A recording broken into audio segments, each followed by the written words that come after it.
আমার শেষে আপনাদের দুপুরের খাবার খেতে চলে এসেছি। আমরা আজকে দুপুরের খাবারের জন্য লেটকা খিচুড়ি, পোড়া মাংস, খিচুড়ি অর্ডার করেছি এবং তার সঙ্গে ধরনের হচ্ছে মিষ্টি কুমড়া ভর্তা, যেটা হচ্ছে ধনিয়া পাতা ভর্তা, আর এটা হচ্ছে কাঁচা কলা ভর্তা।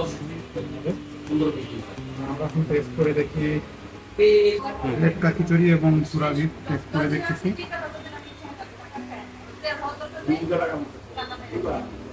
অসাধারণ টেস্ট, একদম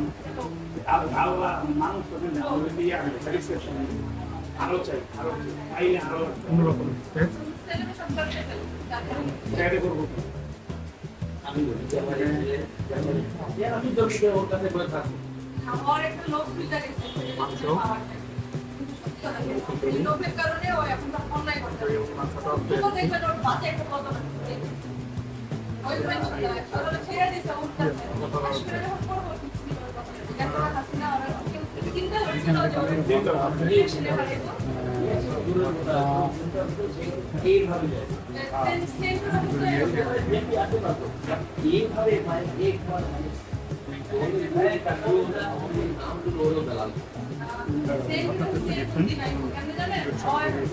সামঞ্জস্যপূর্ণ।